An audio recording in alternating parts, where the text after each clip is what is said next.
In a museum drawer that most visitors never see, a label the size of a matchbox rides beside a fragment of jaw. The jaw is small, its teeth worn in a pattern that suggests years of chewing tough fibers, and the bone is stained by the cave earth that held it. The label carries a place name, a date, and a question mark that has been crossed out and replaced by a species name written in a later hand. History did not so much forget this person as fail to imagine that people could have taken so many forms, walked so many roads, and survived so many endings. We inherited a single line for ourselves, a clean arrow in school books. The ground refuses that simplicity. It keeps sending up names that do not fit into one arrow. They are our cousins, and sometimes our grandparents. They lived long enough to leave children, tools, genes, and footprints, and then they slipped from memory until a tooth, a finger, a skull vault, or a cave floor pulled them back.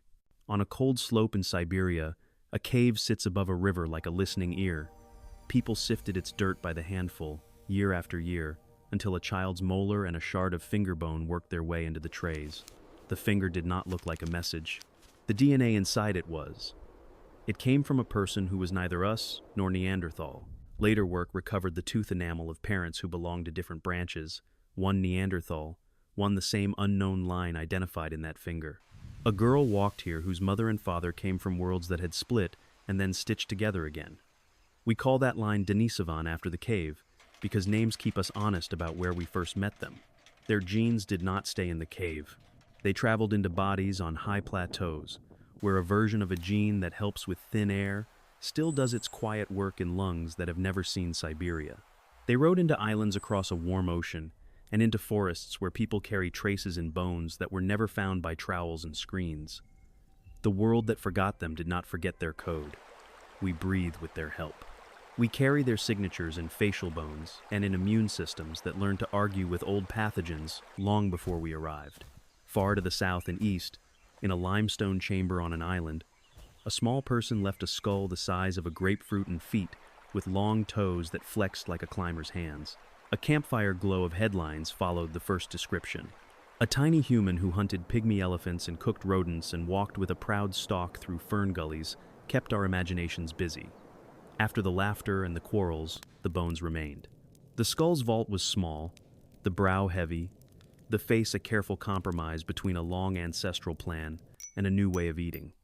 The wrists and shoulders said more about climbing than our own do, yet the stone flakes near the bones were not childish. They were sharp enough to open bellies and cut tubers. The living made fire and ate together. If you stand outside that cave at dusk and listen to water drop from leaves, you can picture them bending to pick up a drying rack of small bones and straighten with the ease of a body that evolved to give up height in exchange for balance in trees and economy on the ground. We called them by the island's name, and we argued about how long they persisted. It appears they lasted until our species, or our cousins, pushed into their range. The island made them small the way islands do. The cave kept them long enough, and then we did what we do with signs. We forgot until someone tugged a knucklebone out of a pocket of earth and put it on a table. On another island, farther north among the Philippines, a dozen teeth and some foot bones forced our hand again. The teeth were small and shaped in ways that do not match our standard lists. The curved toe bones looked like they belonged to a climber at home in trunks and branches. The bones lived inside a silence of tens of thousands of years, preserved in a cave that opens like a mouth onto a forest. There were no complete skulls to fit onto museum mounts. There were enough parts to say that these were people who knew fire, who moved through forest in a posture like ours and unlike ours, who ate small animals and plants, and who did this without ever growing to our size or adopting our exact plan for a foot. We carry the name of that island as an admission that we do not have a face for them yet. The islands took our lineage and ran many experiments, and some of those experiments lasted until very late. It is not an insult to call them forgotten. It is an apology, and it is a promise to learn how to remember. In Africa, where our line grew thickest and longest, a set of narrow shoulders and long legs spoke from a cave ribbed with limestone. The bones came with a puzzle. They looked old in some ways and recent in others. The hands curved like those of a climber. The shoulders sat high. The feet were built for walking like ours, and the overall size was modest. The chamber lay deep, the access dangerous even for modern climbers with light and rope. The bodies were there in numbers, not just one. Some researchers offered that the dead had been placed there. Others argued that water and luck could lodge bodies in any tight place if you give geology time. The dates that came back from the layers surprised people who assumed such a skeleton had to be ancient beyond the reach of our own kind. They were not ancient in that way. They overlapped with parts of our species. It is one thing to imagine that our family once branched like an old tree and then narrowed to a single trunk. It is another thing to admit that the tree kept all of its old branches while our branch thickened, and that we walked across the same hillside in the same season with bodies that solved the day differently. A candle in that cave throws a reminder across the walls.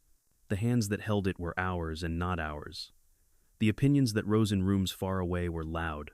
The bones stayed the same, bearing a posture with an old grace and a footfall that would not look strange if it crossed a damp trail in front of you tonight. Long before any of these caves collected their dead, a windy hill in the Caucasus fed vultures and people on a thin trickle of prey.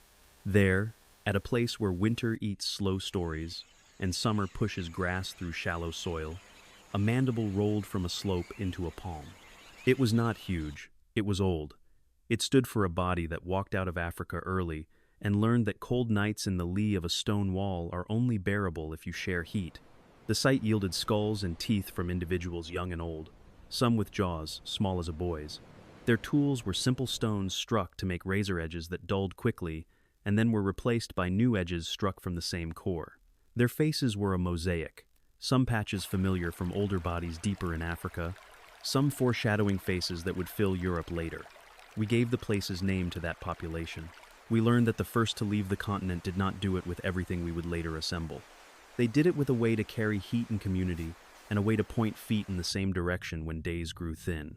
If history had kept a ledger, those months of frost and wind would have counted more than you can write in a single line next to a taxon. In a Spanish pit, where bears slept and humans died, a shaft choked with bones became a chorus. The bones were many, and they did not arrive as a random spill. Some of the skulls carry a face pushed forward and widened, and some of the jaw parts show patterns that later bloom in Neanderthals. The dates set them in a time when Europe felt colder and the forests thinned. We argue about whether these people were immediate ancestors of Neanderthals or close cousins on a stem that fed that branch. We agree that they taught us to read how a lineage can begin to specialize, how sinuses and faces and skull bases change with climate and diet, and how depth of time can be kept in a cave that other animals used as a winter den. The pit's name sits on maps now. Most visitors never see the narrow crawl that leads to the chamber. They do not need to. The lesson travels well. History did not ignore these people because their voices were faint. It ignored them because our attention was narrow. We can widen it.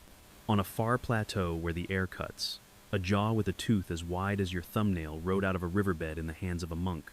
It took years to connect that jaw to the single finger bone found in Siberia, and to accept that the people who lived at the roof of the world had neighbors who were not us and not Neanderthals, and that they shared children with them. The same line left traces on islands in the south where the rainforest holds an old memory of humidity and stone. Between the plateau and the islands, they met others and folded into them, a pattern that repeats across the map. Between steppe and forest, between valley and coast, people met and argued and married and parted and shared. A chart of these events does not look like a ladder, it looks like a braid. We know names for some of the others who braided our line. We use words such as Heidelbergensis to mark people who carried stout bodies and minds tuned to hunt large animals in Africa and Europe long before Neanderthals emerged in full. We use words such as Erectus for people who could make firehold and carry a camp across decades on Java and set hand axes down like signatures on many continents. We are tempted to fold those names into one another or to split them into fussy lines. The ground mutters back that bodies change with climate, with time, and with isolation, and that a skull on Java is not a skull in Georgia and not a skull in Kenya, even if the same slow idea was alive in the back of both. We are tempted to write a single chapter and end it with us stepping into the light. The bones resist our tidy endings. What does it mean to say forgotten? It means that the stories most of us hear skip the foot that took a different path on an island, the jaw that smiled over a different dinner on a plateau, the hand that was small and clever in a cave where a mother bent to share warmth with 2 eggs.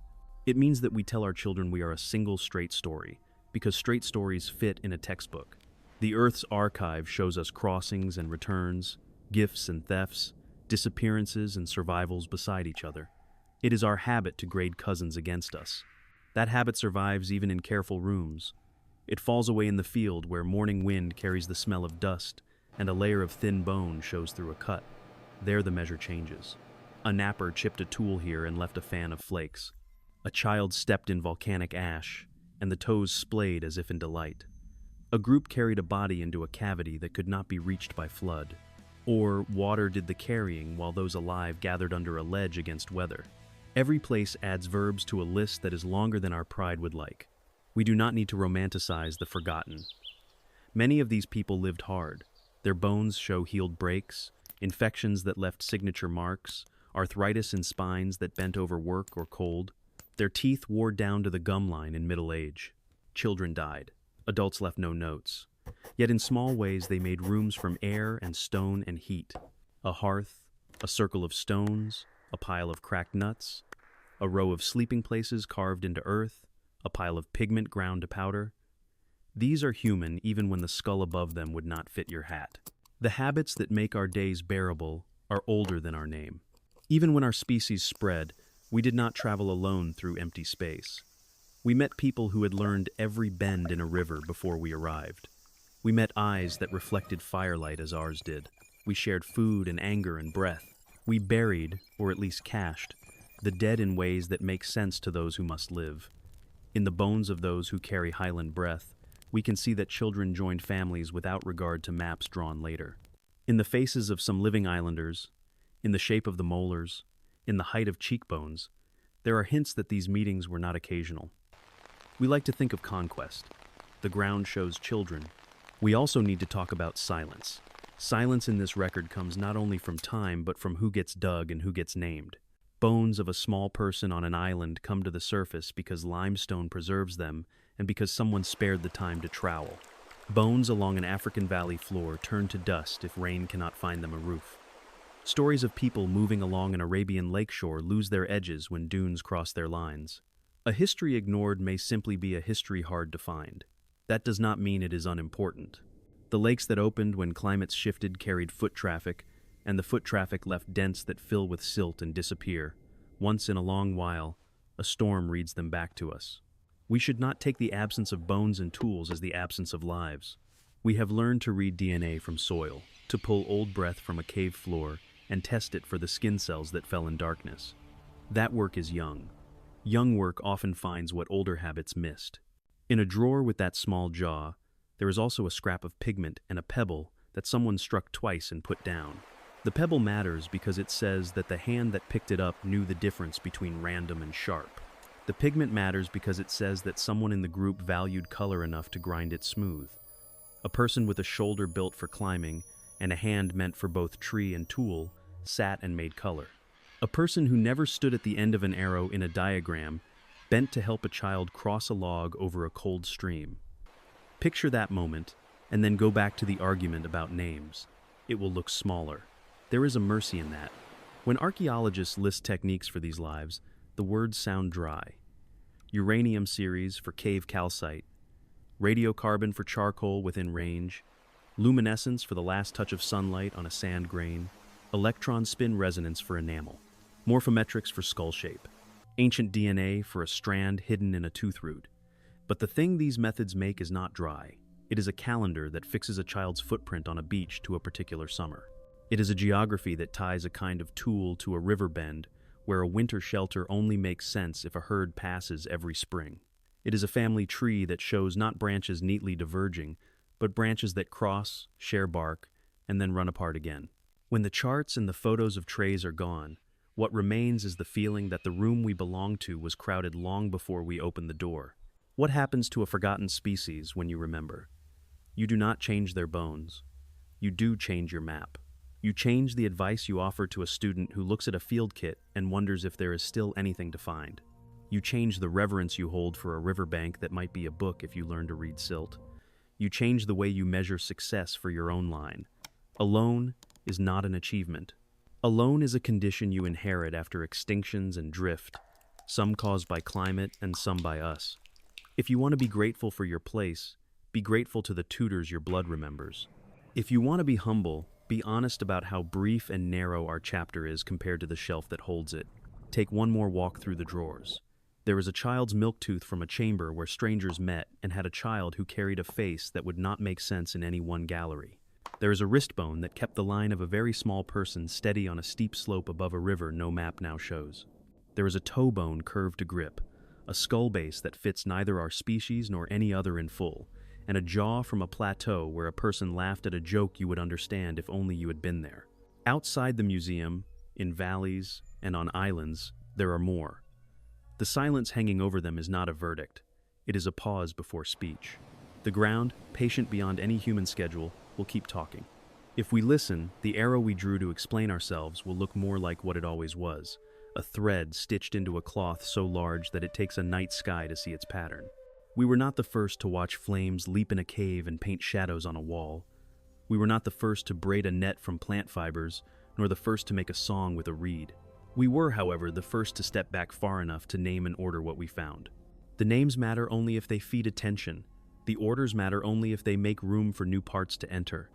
The forgotten are not props for our story. They are the story that writes us. And each time a jaw or a finger bone arrives in a tray, they write another sentence. In that sentence, we learn a posture, a gait, a favorite place to spend a winter evening, a face that turned toward a child and softened. If history ignored them, it was because we wrote history with too few pens. We can fix that by holding more than one in one hand. We can fix it by walking out of the building into a wind that smells of dust and leaves and water and beginning to read the ground as if it were a page.